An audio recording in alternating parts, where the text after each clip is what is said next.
না কারোর মতো চিৎকার করে বলবো না যে আমি প্রতিবাদী মেয়ে, বা আমি কোনোদিন কোনো ভিডিওতে বলিনি যে আমি প্রতিবাদী মেয়ে। শুধু আমি এটুকু বলেছি, আমার বাংলার মাটিকে যে অপমান করবে, আমার বাংলার মনীষীকে যে অপমান করবে, বাংলা ভাষাকে যে বাংলাদেশি বলবে, তাদের চোখে চোখ রেখে আমি লড়াই করব।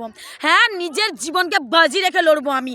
আমার রাজ্যের মুখ্যমন্ত্রী একজন মহিলাকে যখন বলবে রাত্রিবেলা শুতে গেলে নাকি বউর মুখে সে তার মমতা বন্দ্যোপাধ্যায়ের মুখ দেখতে পায়, ওই সব নেতাদেরকে ধিক্কার জানাই। আগামী দিনে তাদের চোখে চোখ রেখে এই অপমানের জবাব আমি দেব। আমার মতো আরো হাজারটা বোনকে বলবো, আসো মমতা বন্দ্যোপাধ্যায়কে কেন সুকান্ত মজুমদার, শুভেন্দু অধিকারী নোংরা কথা বলে তার প্রতিবাদ করো। আজ কিছু প্রতিবাদী নারী বিজেপির রয়েছে না, সেই সব প্রতিবাদী নারীদের কমেন্টস বক্সে কেউ গিয়ে হয়তো বলেছে, বুঝলেন, হয়তো নোংরা একটা কমেন্টস করেছে এবং হয়তো বলেছে উত্তরপ্রদেশ, হাতরাস, মণিপুরের উদাহরণ দিয়েছে বলে যে দিল্লিতে কত বোনদেরকে পাচার করা হচ্ছে, কই তোরা তো মুখ খুলিস না। তখন সেই বোনের খুব কষ্ট হচ্ছে। সেই বোন আবার বলছে আপনার বাড়ির মেয়েটার যদি কিছু হয় না তাহলে এই কি নাম বেশ ওই মেয়েটার, বলছে এই মেয়েটা প্রতিবাদ করে। বাহ, যেখানে নিজের রাজ্যের মুখ্যমন্ত্রীকে খালা, ফুপু, বেগম বলে তখন কেন মুখে কুলু বেটে থাকো? যখন বাংলার মনীষীকে, যখন মাতঙ্গিনী হাজরাকে বলে একটা মুসলিম বাড়ির মেয়ে, তখন কেন চুপ করে থাকো? যখন নেতাজির পরিবারকে হিয়ারিংয়ের জন্য ডেকেছে বৈধ কিনা, তখন কেন চুপ করে থাকো? কেন বিদ্যাসাগরের মূর্তি ভেঙেছে, কেন চুপ করেছিলে? কেন আজকে অভয়াদির বাবা মা নরেন্দ্র মোদীকে বিশ্বাস করে তাদের মেয়ের বিচারের দায়িত্বটা ছেড়ে দিয়েছিল? কেন সেটা বিজেপি পুরো নেতৃত্বরা তার মেয়ের সুবিচার না পাইয়ে দিয়ে সেটা কিনে রাজনীতি করলো? জবাব দিতে পারবে? জবাব দিতে পারবে? তুমি বাংলার মেয়ে, তুমি বাংলার প্রতিবাদী মেয়ে। আরে বাংলার মাটিতে যারা জন্মায় তারা তো দেশের জন্য লড়াই করে।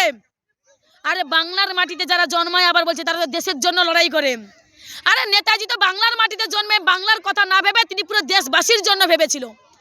আর তোমরা এতটাই টাকায় বিক্রি হয়ে গেছো, আজ খুব কষ্ট হচ্ছে না? খুব কষ্ট হচ্ছে। আরে অষ্টমী গিরির কমেন্টস বক্সে দেখো, তোমাদেরকে যারা সাপোর্ট করে, তোমার কমেন্টস বক্সে গিয়ে যারা পজিটিভ কমেন্টস করে, তারা আমাকে নিয়ে রোস্ট করছে, তারা আমাকে নিয়ে গালিগালাজ করছে, তারা আমার এই ফটো নিয়ে পোস্ট করছে।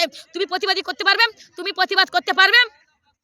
শোনো, তোমাকে একটা কথা বলে রাখি, যদি তোমার সাহস আর দম থাকে আমার কয়েকটা প্রশ্নের উত্তর দেবে। ওপেনলি এসে তুমি আমাকে নিয়ে ভিডিও করো, আমাকে কয়েকটা প্রশ্ন করব, পারবে উত্তর দিতে?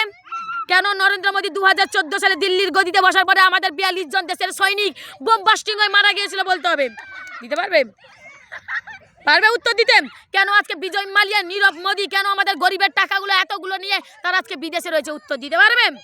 কেন নরেন্দ্র মোদী গদিতে বসার পরে ট্রেন দুর্ঘটনাতে এত হাজার হাজার মানুষ মারা গিয়েছিল? উত্তর দিতে পারবে? কেন আজকে যোগীর রাজ্যে আমাদের সনাতন ধর্মের প্রায় কয়েক হাজার মানুষ পদপিষ্টতে মারা গিয়েছিল? উত্তর দিতে পারবে? কেন আজকে পেহেলগাঁওতে পাকিস্তানিরা ঢুকে আমার হিন্দু দিদিদের স্মৃতির সিঁদুর মুছে দিয়ে চলে গেছিল? উত্তর দিতে পারবে? তারা এখন ধরা পড়েছে? পারবে না। কিন্তু তাই যেমন আছো তেমন থাকো। প্রতিবাদী করতে হলে যদি বাংলার মাটিতে জন্মে থাকো, দেশের উপরে যে অন্যায় করছে, দেশটাকে যারা বেঁচে খাচ্ছে, যারা নিজেদের সনাতন ধর্মকে বেঁচে খাচ্ছে, তাদের প্রতিবাদ করো।